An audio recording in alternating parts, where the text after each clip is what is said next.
Hello, and welcome to the Knowing Show. My name is Christine Marie, and I am so happy to be here with you all today. We are going to be diving into ultimately some of the conversations that a lot of entrepreneurs have had, the problems that they kind of find themselves confronted with when they really seek to grow and scale and get to the next level. And they're like, "What am I doing wrong? What is going on?" And y'all, there's a few different reasons why we come to these roadblocks. Speaking from an entrepreneurial perspective myself, but then also in working with a number of entrepreneurs, we are perhaps not even the people that we think we're not doing the roles that we should be. We're actually in the wrong position in and of ourselves. And so I cannot think of a better person to be here with us today to talk about how do we know what role we fit in? How do we actually get to the next level? How do we scale and achieve the vision that we have? And does that vision need to change based on coming to effectively face to face with a person in the mirror?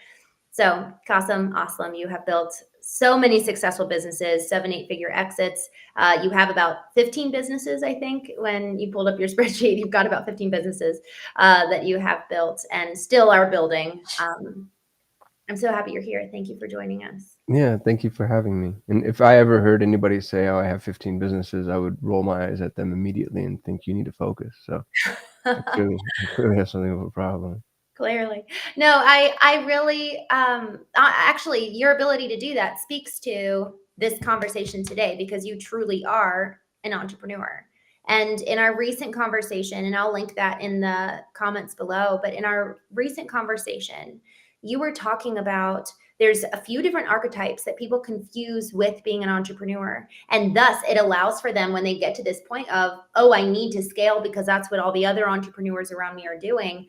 There's a frustration because that's actually not inherent to their nature. And they actually, therefore, may not be the right person in that role to then scale and grow.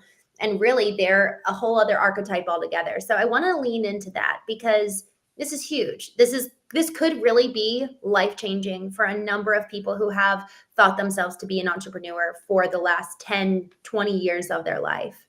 So can you lean into that for me? Yeah, so to preface, the first thing I want to say is there's the dominance hierarchy that people are going to presuppose as this conversation begins. I'd like to wipe off of the slate. So what I mean by that is, especially coming from an entrepreneur, one might assume that we would think the entrepreneur is like the paragon, right? So like the highest on the dominance hierarchy is the entrepreneur, and then anything under the entrepreneur is a pejorative, and that's not true at all.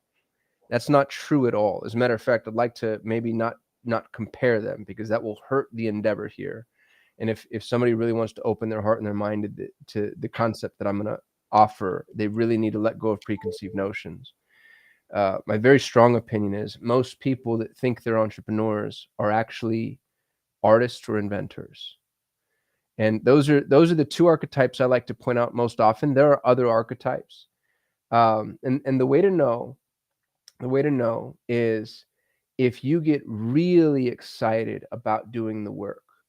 If you're baking a cake and you're a baker and you just cannot, like, it needs to be perfect, and you have this special recipe and you've innovated and you're just, you cannot wait to get your hands in the dough. I don't know how to bake a cake, but the dough or the knead, you know what I mean? Like whatever cake baking, the roll, I assume there's a rolling pin at some point. Uh, you're an art, or building a website or creating a video or whatever it is. You're an artist. Yes. And just take that for a moment. I'm going to define what I think the archetypes are and then talk about why in many cases they're mutually exclusive. The inventor is the person who's looking to create the new thing, solve the problem, like break ground. They're the pioneer. They're really gonna do that thing that's never been done. And those are the two roles that I think get confused with entrepreneurship most often. And the thing to understand about entrepreneurship is it's actually way more boring than that. It's way more boring than that. The entrepreneur should never be the artist. I have a rule, which is entrepreneurship is not fulfillment. If you're the artist or the technician or the fulfillment house, or insert whatever term you want to use here, I think that it becomes practically impossible for you to really run the business. And that's the key performance indicator to know you're an entrepreneur. is you get excited not about the product, which would be the artist, or about solving the problem, which would be the inventor. You get excited about the business. The business is a standalone mechanism, as an endeavor unto itself. For most people, the business is a necessary evil. It's the box within which I have to operate in order to be the artist or be the inventor. And for the entrepreneur, the business is the point. And you know a real entrepreneur when they get excited about businesses that aren't exciting. Like I'm about to buy a septic business, and I'm so excited about sinking my teeth into a business of literal shit. And it's because I don't need to be an innovator or invent a new septic tank, and I don't need to, I don't want to pump septic trucks myself. But I really think that business as an asset class, I can bring a lot of value to. Mm, And again, it's not to say one thing is better than the other, but it is to say, if you judge a fish by its ability to climb a tree, it spends its whole life thinking it's stupid. And so if you're currently running a business and you're finding yourself, uh, if you're meeting with a significant amount of friction, it might be worth examining whether or not you're assuming the wrong role. Because if mm, you really love the work, man, stop trying to build and scale a business. Go do the work. And there are a billion places for you to do that, by the way, including being a freelancer, right? And so now it's kind of like entrepreneur light. You don't necessarily have to have the infrastructure, the ops, the employees, the scale, all those things. You can build, I guess what we would term a lifestyle business. The same thing with the inventor archetype. But lean into the archetype that is most meaningful and most valuable to you. The inventor archetype is the one that I think I honor the most, cherish the most, appreciate the most, and gets abused. There's the saying, pioneers get shot, settlers prosper. Inventors, Nikola Tesla, I think, is such a perfect example. If you ever read his story, it's so tragic. mm, So extraordinarily tragic. And then Edison is the entrepreneur. And Edison, by the way, was a piece of shit. He was a thief, and he was arrogant, and he was like, there's all these reasons why when you learn who Edison is, like he was not a good person. mm, And I don't even mean he was like kind of rude. Like he did a bunch of things but he was a really good entrepreneur. But he invented nothing. He wasn't an inventor. He wasn't an artist. He was a really good entrepreneur. So Tesla, the inventor, dies broke and alone in love with a pigeon in debt, which is a true story, by the way. And Edison, the entrepreneur, is looked at as though he's the inventor. And this is true. Steve Jobs invented nothing. mm. Steve Jobs invented nothing. And you could even look at him and say, well, he was the artist because he insisted upon certain things. Maybe there was an artistic bend to his entrepreneurship, but he managed the business. Elon Musk, one of the great criticisms of Musk is he didn't start Tesla, he bought it. He didn't start SpaceX. He didn't. And in my mind, I'm like, well, that to me is kind of an entrepreneurial badge. He Yeah. didn't need to. He found it and he made it better. So Mm, that's the point of being the entrepreneur is the business is the endeavor unto itself. How did I do there? Do I need to? mhm.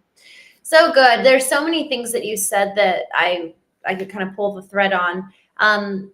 Kasim, the one thing that really stands out to me, just I'm so grateful you mentioned the hierarchical structure under which so many view and their value of these roles, because there is something, man, we've put so many eggs into the basket of entrepreneurship that I really do believe that it's, man, this is a real problem for so many people, that they've built something, their livelihood now depends on it, and they're deeply unhappy, Mm. or it's not working, because what started out as a love affair with invention or a love affair with this artistic pursuit now has something of, okay, well, why is it not growing? And then they're comparing themselves when it's really an apples to orange comparison, and it's not fair, and it's not producing anything of value in return for that comparison, because they're ultimately, to your point, being in the tree, being like wondering, the fish in the tree, why can't I fly? Or trying to climb the tree and being like, what is wrong with me?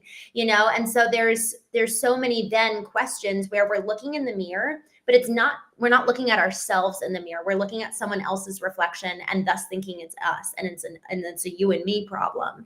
So if we were to dismantle that hierarchical structure, like you first asked us to do, I think that's where our work begins, to then be able to, okay, now let me put my mirror in front of me. And what do I see? Yeah, who am I really?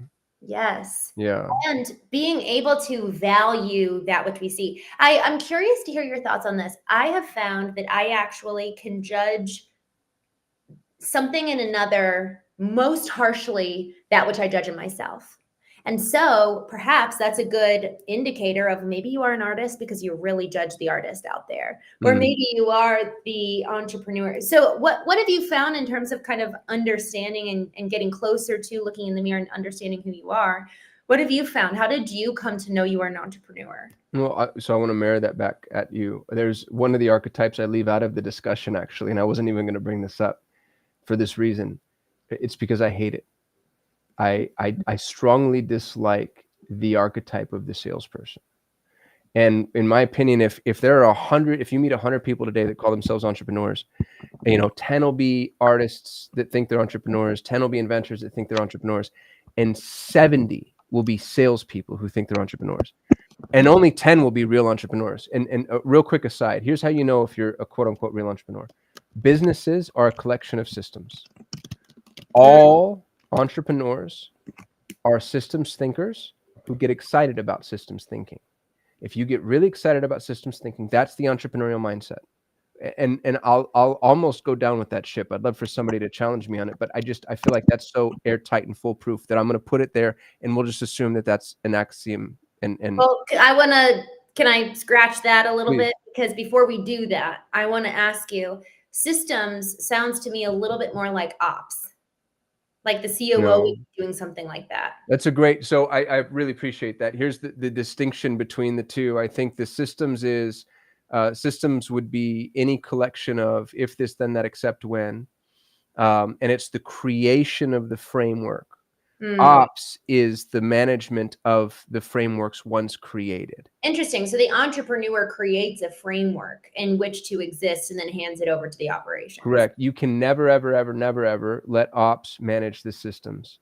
Ops will, I'm actually running into this right now. I have a business that we're trying to grow, and there are two levers that I want to pull that will grow the business. And the ops people in the business are fighting me on that because it makes it harder for ops. Ops will always condense things down to the most efficient, regardless of impact on the broader vision. And so I actually think ops is extremely, exceedingly important, of course, but ops needs to be managed, not allowed to manage. And then, oh, go ahead. Well, it's what's really nice is the systems, if properly built, actually act as an infrastructure of management because somebody in ops is following and checking in on those systems. But it's the entrepreneur that defines the systems. Salespeople that think they're entrepreneurs, and you mentioned we judge harshly in others what we judge mostly in ourselves. If I weren't an entrepreneur, I'd be a salesperson. I'm really good at it. I'm really good at, there's a line from a song I love. I'm good at talking smart people into dumb shit. Like I can just... And the thing about salespeople is the sale is the most important facet of the engagement. It's not you, your needs, not the product or fulfillment. And so the reason that salespeople disguise so well as entrepreneurs is they solve the single most important entrepreneurial problem, which is cash flow. And so far too all my father's like this. My father's a salesperson who thinks he's an entrepreneur. And he can just sell anything to anybody. Pick your metaphor, right? Ketchup popsicle to a woman with white gloves. And those people, because they can solve cash flow problems easy, they end up having these little pop-up businesses that remain in perpetuity far longer than even real quote unquote entrepreneurs, because they have this like magic band-aid that they just use to bridge whatever gap, regardless of the fact that the systems are broken. Right. And I judge that very harshly because I know I have that propensity. And so it's interesting because even though I have the capability of archetypally being an entrepreneur, I have to make sure I manage that in myself, that I'm honoring that archetype, and I'm not dipping into, sales. There's a saying, sales cures all. Everybody's heard it. And I can go do that. I can just go sell. And in so doing, I can basically elongate this zombie, fake entity forever. You can, if you're good at sales, you can make a business look like it's functional in literal perpetuity, but my friend Greg Bilbro used to say this. He'd say, you don't have a business unless you can leave for 90 days, come back, and it operates more efficiently and makes you more money. The business, if it doesn't function without you, it's not a business. Right.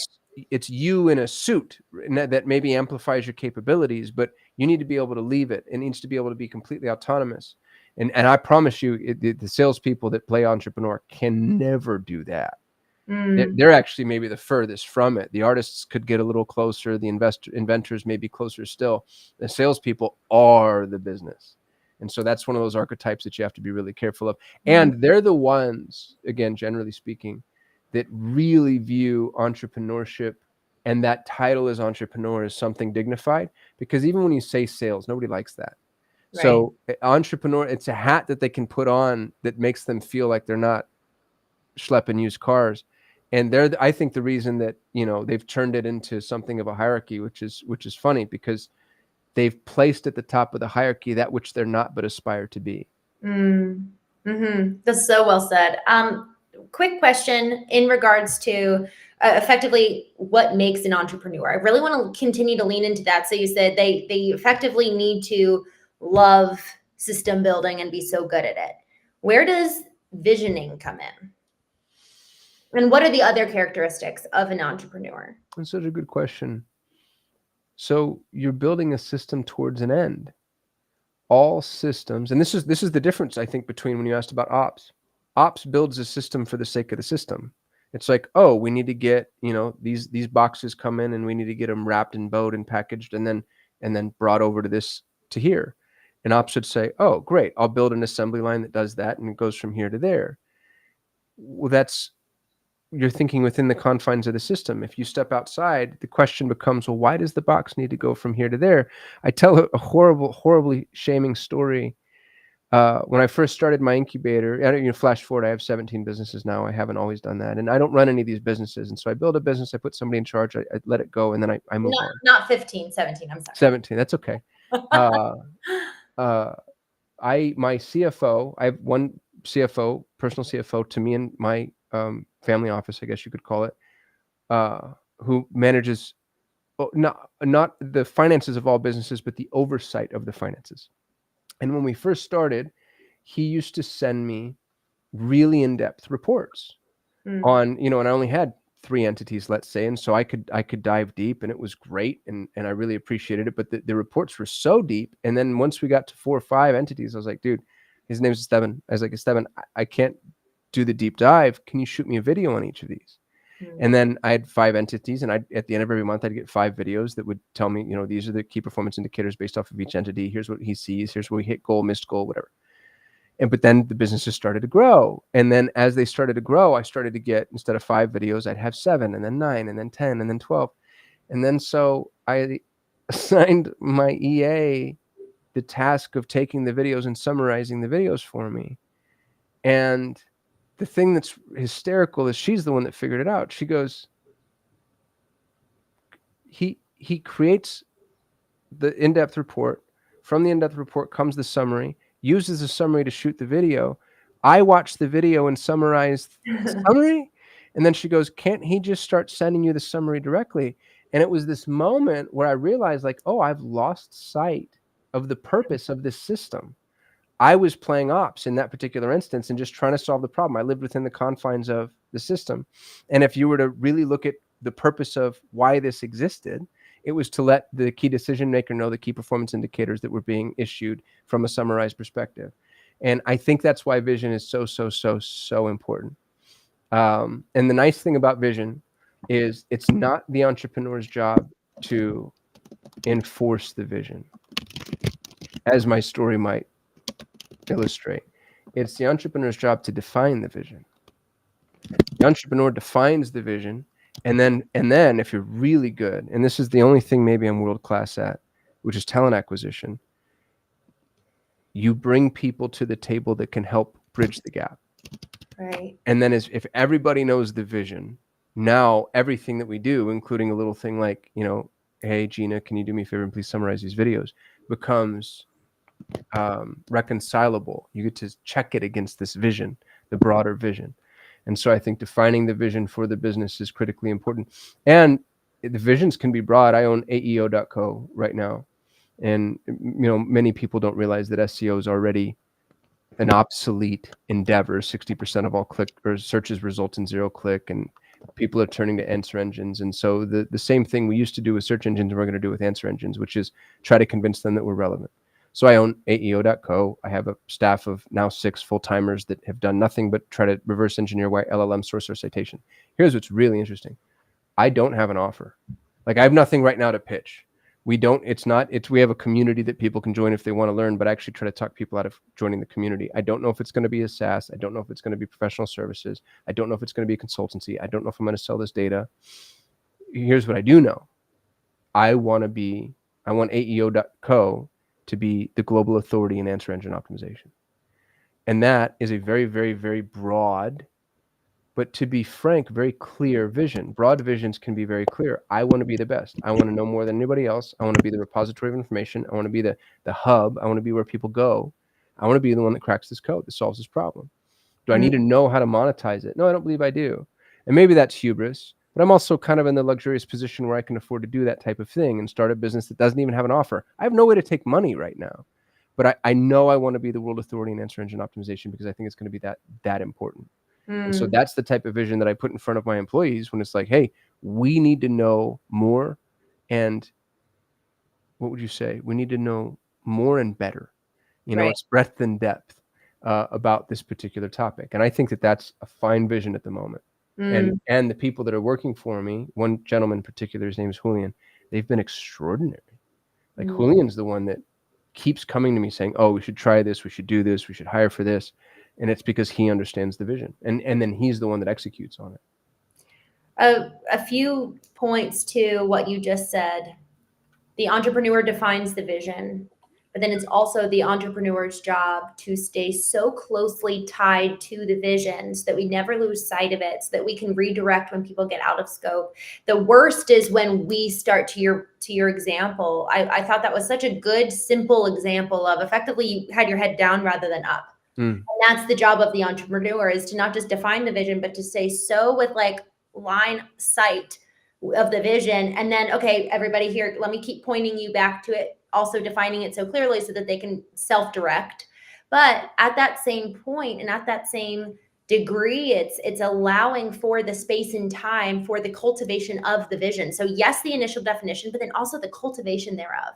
Because if we're ever putting our head down and doing the work of the day-to-day, that could be systems, ops, whatever it is, execution of the service, we're not able to continue to not just define the vision, cultivate the vision, but then also iterate upon the vision in and of itself, because there's always new information, especially in the age of AI. There's constant change and flux all the time, every single day.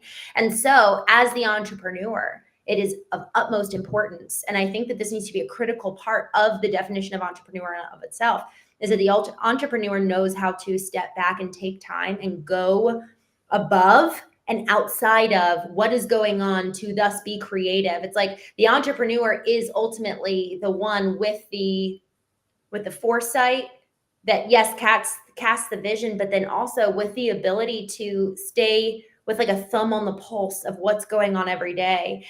There was this video that Joe Dispenza showed at his event where it was effectively visualizing what vibration is and what it does, of like kind of what's going on around us. And it's like, there's all this sand, and with the sound with like literally sounds that were being made, sands literally separated and created shapes based on the vibration of the literally the audible sound.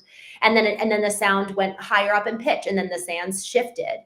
And it was so interesting because if the entrepreneur can keep his eyes up and out, but then also with the vibration of the company, kind of boots on the ground of what's going on, then it can allow for either the vision to shift of what's going on either inside the business or in culture and society around us, or they can actually go back to them and say, hey, look, the vision just shifted, so you guys need to change this. So it's almost like this vibrational frequency of the vision with the day-to-day, and being that liaise and being able to consistently define, cultivate, and then iterate upon the vision. Would you agree, disagree? What am I missing with that? No, I absolutely agree. I think that's why you have to be outside of the business. If you're the artist, you're within. If you're the inventor, you're within. If you're the salesperson, you're kind of in front of. So again, sales sort Mhm. of, dragging it forward, let's say. But to be outside the business, it allows you to see, does this collection of systems continue to accomplish this vision? And maybe most importantly, is the vision still relevant? Yeah. Right now, where we are, there are Yeah. so many businesses that I was just on the phone with a guy actually who, and the way he said it, I think was very political. But Mm, when I read between the lines, he's an agency owner that has 100 clients that basically is offering a service that nobody needs. mm, And it's only a matter of time until all 100 of his clients realize, oh, shoot. I don't need you. And so, is the vision of helping this particular niche still Yes. applicable and relevant? Sure. But the systems that he's built Right. no longer do that really. And Yes. so he needs to go and he needs to build new systems. And That's so so. sometimes the vision changes, sometimes the system changes, and sometimes they both change. We've seen that in the one of the, I think, most poignant examples is Blockbuster Video. Mm. Most people don't know this. Did you know Blockbuster released a streaming service before Netflix? I heard that. I heard that. Keep I going with think, the story. That well, blew my mind. it blew mine too, and it's such an extraordinary example of what we're talking about, because what the big criticism of Blockbuster is the fact that they didn't get to it first. And it's like, no, no, no. Most people don't realize they did. They absolutely did. They were actually too early. They Mm, were too early. People weren't ready to adopt streaming. Netflix, if you'll remember, wasn't even streaming. It was sending things through the mail. And so Blockbuster attempted to roll out streaming. It failed miserably. And then they packed it in and said, all right, we tried that and it didn't work. And mm, that's what I think is really interesting is in the vision of, let's say that their vision was something like, entertain people or provide people with the respite that is entertainment. They actually saw on the horizon, oh, there's a systems need here. They mm, rolled out the systems necessary. It didn't work, and so they packed it away and they made a classic entrepreneurial blunder, which is they didn't manage for the time horizon. mm, And then they put their head down and thought, tried that streaming thing. People don't want streaming. And what they mm. didn't realize was, no, people don't want streaming yet. They didn't know it. They didn't trust it. There was no mechanism to even begin to Right. kind of understand it. Right. Uh, and so I think that it's funny because it actually kind of it undoes most of the examples we use Blockbuster for, but it, Mm. it paints a better, more appropriate example.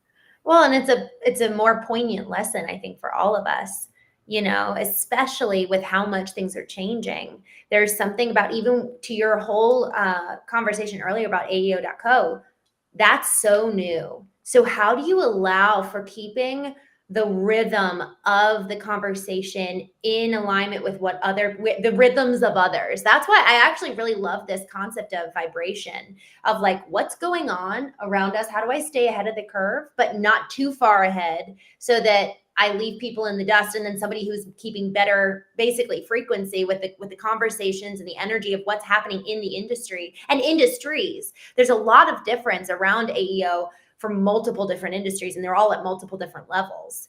And so then when it's like looking at the vision, I just think about, all the different layers of how vision is applicable. Systems, yes. Audience, industry, target, of how that actually works, because that is so incredibly important to understanding how this is applicable and to whom, because AEO is applicable to every single business out there. And so then how do we dovetail it off? Do we go niche first? And then, so you've talked about this before, and I would love to hear your thoughts on this. When it's effectively a newer business, and it could be just a newer vision. Let's just use vision in lieu of the entrepreneur, because clearly you've got 17 businesses. So let's say it's an entrepreneur with a new business. You have mentioned about effectively allowing for breadth first and then depth, like niching down after rather than niching first. But then I've also heard you say niche, get really, really good in it, and then go broad. So where do those two It sounds opposing, but they also just have a place in time, I would imagine. So where would you say for AEO specifically, is it go broad and then niche, or is it go niche and then broad? How do you kind of define It's that both. strategy? So my thesis on niching, I call it the hourglass of niching. The Mm, hourglass of niching, and it looks like exactly like an hourglass in that it's very broad at the top. And this isn't just for AEO. I think it's for everything, for all business. I think the worst advice you can give a brand new entrepreneur is to pick a niche, and Hormozy does that. And I love him to death. And I think he's an extraordinarily brilliant human. This is one thing that I disagree with him on, is you can't niche down too early. He calls it a niche slap, which is funny. And if you niche down too early, you're choosing your niche arbitrarily. I actually think you should stay broad in the beginning on purpose, knowing it's a bad idea. But you stay broad because it lets you kiss frogs. And mm, so there's three key levels of analysis when it comes to niching. There's a billion if you want to slice it that way, but the three key that we always talk about are the industry niche. So I serve, doctors, lawyers, dentists, or SaaS companies or e-com companies. The industry. What industry do you serve? There's the offering niche. These are the products. I sell toothpaste or I provide Google Ads. So industry, offer, and then that's the X and the Y. And then the Z axis is geography, which I don't think we think about geography as much as we should, especially given what AI is about to do, but we can get into that later if you like. XYZ, there's way too many levels of analysis from a niche perspective for you to just walk out your door one day and say, I'm going to go serve dentists. And I know that because I've done it. And anytime I've chosen a niche arbitrarily or without enough data, I've failed. So the thing to do is to start broad. And when you start broad, you have an inefficient business. It's hard to acquire customers. It's hard to know how to bill. It's not very scalable. It's not very profitable. It's very margin thin. But you get to be like, oh, I never want to work with attorneys, mm, or the sales cycle for this is too hard, or I'm actually not very good at this service, or this is actually really kind of a burn geo. And slowly start saying, okay, like I'm not going to work with that industry. I'm not going to do that service. And you kind of find yourself in oh, you know what? I'm doing really well providing Google Ads services to e-commerce businesses, yeah. which was my last business, by the way. This is the crazy part that's counterintuitive. Once you've identified the niche that works, so I'll use Solutions 8 as an example because I just brought it up. Solutions 8 was called Solutions 8 because we had 8 core service offerings because I'm an idiot and I thought I could be good at everything. So we were doing, software development and web development and app design and video production and social media marketing and content marketing and SEO and PPC and then I was started to say like I can't video is expensive and SEO is hard and so I niche and then I got down to Google Ads. And Mm, Google Ads is a hell of a niche. That's a tiny niche. That's not traffic. It's not paid traffic. It's not even paid search traffic. It's just Google Ads, right? right. But we got so good at Google Ads that when I could then at that point I could branch back out. That's the second half of the hourglass. Because I was Google Ads, before if I was offering web design, I was offering web design arbitrarily to anybody. And it was hard. And I had no expertise really. And it was very non-scalable, non-profitable. As a Google Ads agency, if I offered web design, well, I'm offering you web design from the perspective of Google Ads. I know what the website needs to look like to convert. I know why speed is so important. I know I need to see TA above the fold. I know all these things in relation to Google Ads. If I offered SEO before I niched down, again, it was arbitrary. If I offered it after, I knew I could use the search terms from Google Ads in order to inform SEO, and so on and so forth. So as you niche down, you find this apex of profitability, and then you can branch back out with that prowess. And that's the hourglass of niching. How did I do? I love it. I love it. And that makes so much sense too, in terms of getting more granular. And then you come out swinging because you have that much more confidence because it's proven and you've got the data to back it up when you actually do want to expand thereafter. One of the things that I really love about that concept, and even that I've kind of tested this out over the last 18 months, is just throwing out testing different things without getting super married to it. So you use the analogy, which I absolutely love, of hitting 500 golf balls. And I like getting one really, really perfect. And then that can eliminate my ability and potential for growth. However, there has been over the last 18 months, I've tested out doing in-person retreats, which obviously, you got to do that really, really, really well. I've tested out doing this podcast in person, which has been very, very well done. And then doing the Knowing Show, which is virtual every single day. We're just doing it, whether it's on time at 10:30 a.m. Eastern, like I plan to, or 10:30 p.m. at night because that was the only time I could do on a Saturday, among many other different things, different offers. I've done one-to-one, working with individuals, doing intensives. And it's like, okay, what do I really love? And you led with this earlier on. Effectively, you have to know what you love. And you have to know what is life-giving to you, because one, I can use each one of those golf balls. So maybe I hit 10 in the last 18 months rather than 500. So I'm working on hitting more shots. And each one of those was done so well, I gleaned so much market research from them. And I had so many people at these events that gave me surveys afterwards that really gave me so much data from which I can then go and analyze in a very robust way, rather than kind of staying more high up and looking at all the little drops along the way. It's like we did go deep on multiple occasions.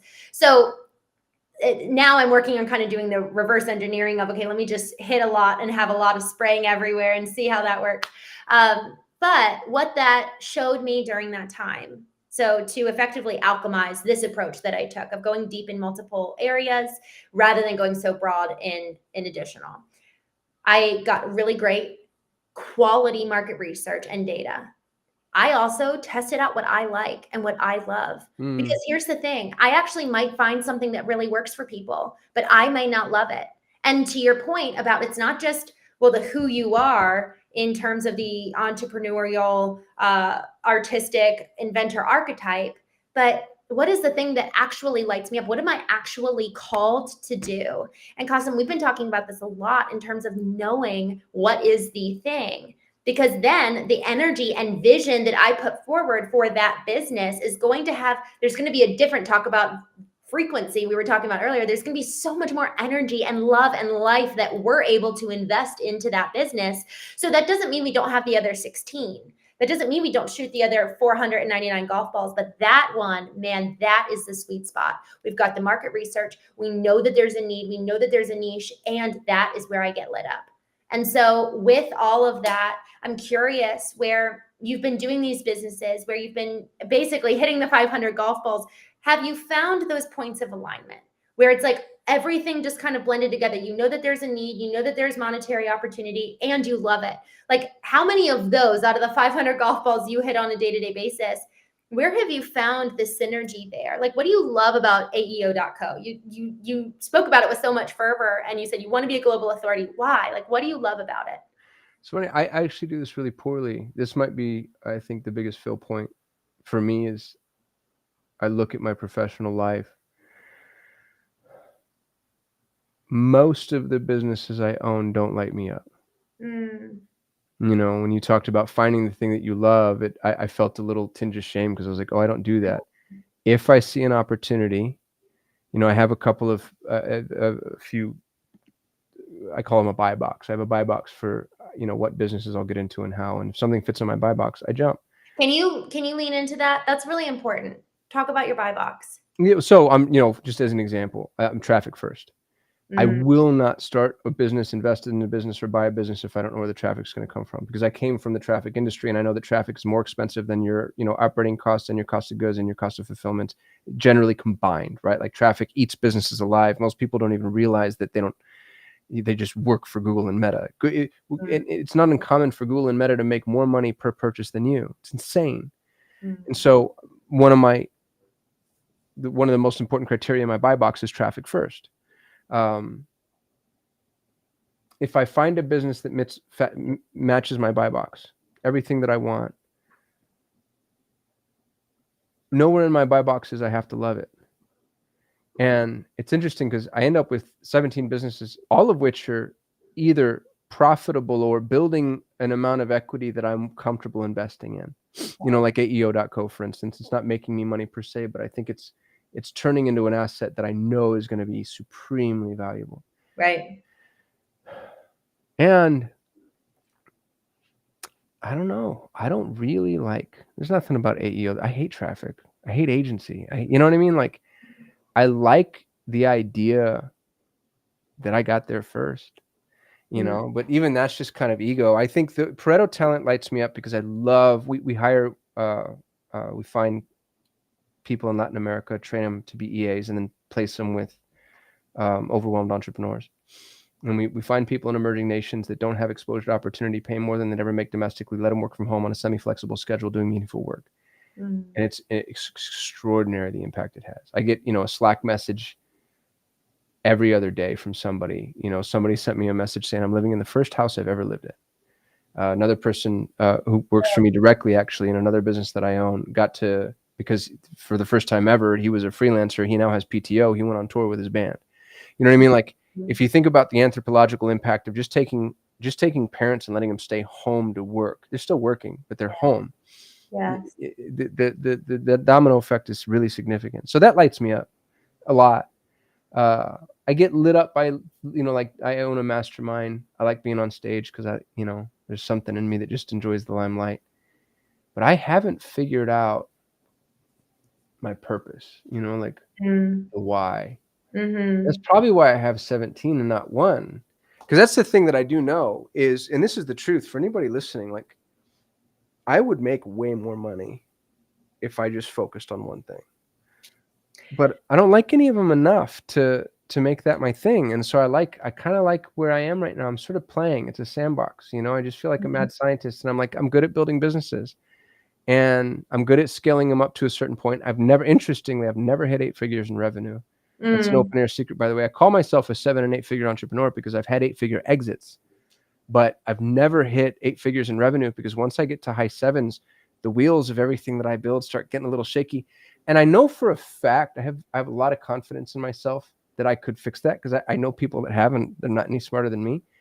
And the lift feels so much heavier than just selling the damn thing. Mm-hmm. That's when you actually have to really buckle down and really be an adult and do some of the grittier things. And so I really like that incubator phase, the 0 to 3 million gross.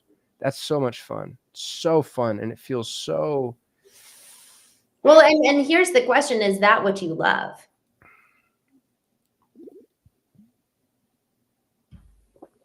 Sometimes, yeah, sometimes I like dreaming about, what we could do, or talking about new ideas, and then I feel, I don't know, I lose interest so easily. Right. You know, Well, I wonder, that's just so interesting, considering the number of businesses, how many of them are kind of in those beta stages, and then when they get to being on the verge of like wildly successful, they're wildly successful compared to so many of us who are seeking to get to 8 figures. But when you're like, man, I get to 8 figures and I'm out, like I'm done.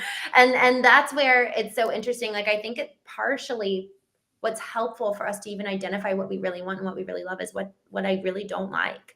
We actually, that's why I like your buy box. Like, this is what I will not do. This is how I will not spend my time.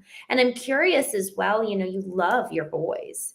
So I'm curious, when you add in the family component, when you add in this whole other world outside of business, where and how does that come into play? Because, we think about, I'm just curious, we think about what we love and doing what we love for work. And I almost wonder if we've perhaps over romanticized that, getting excited, what's life giving, where you're like, man, that was such a good day. And I'm so excited to go home and be with my family, or go out the bedroom door or office door and go be with my family. You know what I mean? Maybe you're actually working at home, but what a beautiful thing that is, to feel fulfilled and to feel like you've done a great day. You made an impact. You're getting these Slack messages of changing people's lives. But man, the people outside that door, outside on the other side of these walls, is really where my love and my life really begin.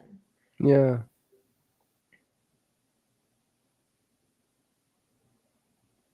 I have this really strange fantasy. My buddy Ryan Levesque has a farm in Vermont. Mm. And if you know, he's a good dude, and he's super famous, and he wrote Ask, and international bestseller, and wildly successful and very wealthy, and blah blah blah blah blah. And then he goes off and he buys himself a farm, and he's got 10 head of cattle and chickens, and he posted this picture of himself driving I don't know what it is, because I'm not a farm person, but I would call it a tractor. Now, I don't think it is a tractor, because I think a tractor is a very specific type of equipment. But there's a great big thing with great big wheels, and I think he was making what looked like bales of hay on his land. I don't know. And it was funny to me, because I was like, if I could be Ryan Levesque, the brilliant, ultra famous info marketer, who I'm sure is worth $100 million and has influenced a billion people, or if I could be Ryan Levesque, the farmer, I'd pick the farmer.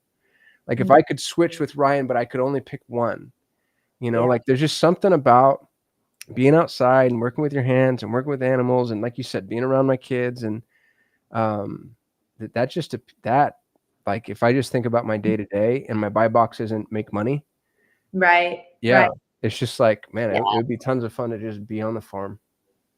I really love that reflection, because when we talk about what we want, you mentioned a lifestyle business at one point when you were talking about the artist and talking about the inventor. Y'all, there's something about really knowing to bring hierarchy back in, the hierarchy of our values, the hierarchy of our wants, because there's seasons where the hierarchy of our values, our wants, our prioritizations are going to shift. And so after a successful exit, I was with a couple folks last night for dinner, and there were two people who were talking about the sabbaticals that they were on. One was for 6 months and one was for a full year, but it was while they were concurrently running their business. It wasn't like some people do it after exits while they figure out who they want to be when they grow up, and some people do it while they have their business to inform the next season. And maybe it's sell, maybe it's hand it over, maybe it's take a step out, maybe it's get back in but be more focused, maybe it's to even realize, man, I love what I do. Mm. I took it for granted, because there's also that. There's also, it's right in front of you. And we just forget how good and wonderful life is. 2 weeks ago, I had just a weekend, like a weekend celebration just about life. It was in honor of my birthday and my company anniversary.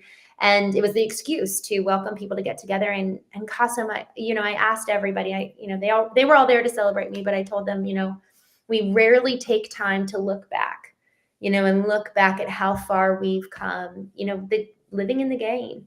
To live in the gain, to reference Benjamin Hardy and Dan Sullivan's book, to actually do that, we need to consciously live that way, consciously examining the gain, consciously being so and feeling so. So if our emotions aren't in alignment with the gain, then we probably are not actually living that way.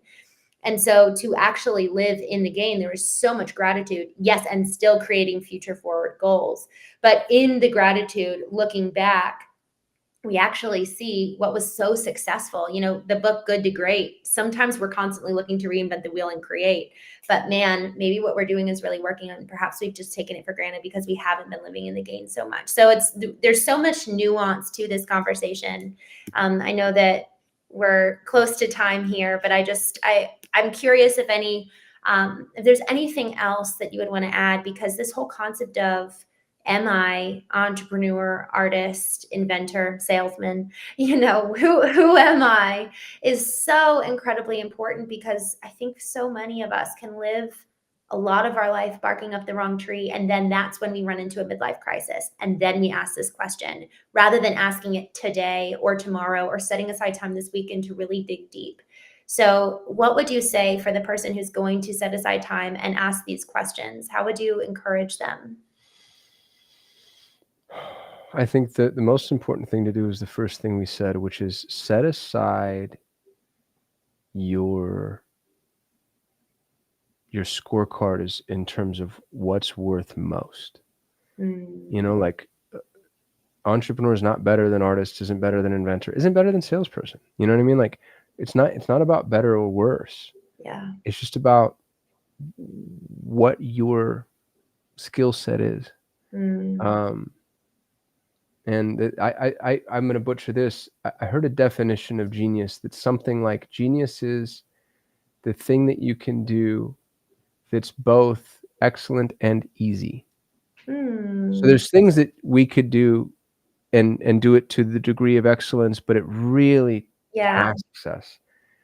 What are the things that you can do that you can be excellent at and you're just like, gosh, that just Mhm. costs me nothing. You know what I mean? Yes. And maybe that's genius, maybe it's not, but whatever that is, that's the thing that I'd be in pursuit of. And it's okay if you're an artist, man, lean into the artistry. Yeah. If you're an inventor, lean into the inventor.